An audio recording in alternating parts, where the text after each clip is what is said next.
તમારી આગળ છે ને એક મેં પથ્થર મૂક્યા છે અને આ બીજું છે મીઠું અને આ પાણી છે ને તમારે બધાને શું કહેવાનું છે? હું આ બે વસ્તુ પાણીની અંદર નાખું ને તો શું ઓગળે અને શું ન ઓગળે. પાણીની અંદર આપણે કાંઈક વસ્તુ નાખીએ તો ઓગળી જાય, એમાં મિક્સ થઈ જાય કે ન થાય એ તમારે મને કહેવાનું છે, બરાબર?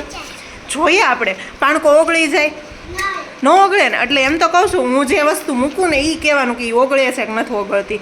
હો કાવ્યા બેન, જો પહેલાં આપણે આ મૂક્યો પથ્થર, શું થયું? એ ઓગળી ગયો? એનો આકાર ઈનો ઈ છે કે બદલી ગયો? એ પથ્થર જેવો હતો એવો ને એવો થઈ ગયો ને? એ કાંઈ પાણીની અંદર મિક્સ થયો નહીં, નથી થયો ને? હવે આપણે આ શું છે? મીઠું છે, એને હું આ પાણીની અંદર નાખું છું. શું થયું? ઓગળી ગયું, એની અંદર મિક્સ થઈ ગયું.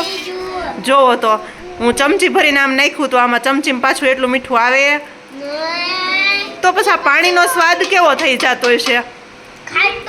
ખાટો કેવો થાય? ખારો. સરસ માહીબેન, ખારો થાય. મીઠું કેવું લાગે? ખારું ખારું લાગે ને આપને? કોને ગળું લાગતું હતું? મીઠું કોને ગળું લાગે છે? આમાં કોઈને લાગે છે ગળું? નહીં ને? હવે હાલો તો એક વખત પાછી ટ્રાય કરું. હાલો, આનું શું થશે? આ પથ્થર નાખીશ તો એવો ને એવો આકાર રહે. પાણીમાં ઓગળશે કે નહીં ઓગળે? ન ઓગળે?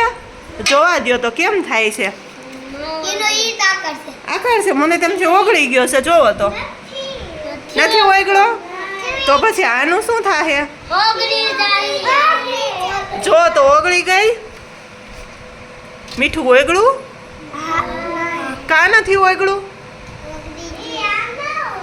તઈ કેમ ઓગળે? પાણીમાં નાખીએ તો ઓગળી જાય. હાલો તો પાણીમાં નાખું છું. શું થયું? ઓગળી ગયું. લે, મારે ચમચી ભરવી છે, ભરાઈ જશે આ? અને પાછું મને કહો તો આ મીઠાનો સ્વાદ કેવો પાણીમાં આવે તો કેવું થઈ જાય?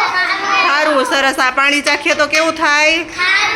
હવે આની અંદર મેં ખાંડ નાખી હોય તો ખાંડ ઓગળી જાય કે ન ઓગળી જાય? ઓગળી જાય માહીબેન, ઓગળી જાય. ખાંડ હોય ને એ ઓગળી જાય, પણ ખાંડ નાખી હોય તો પાણીનો સ્વાદ કેવો આવે? ખાંડ કેવી હોય? હા, સરસ, ગળી ગળી થઈ જાય.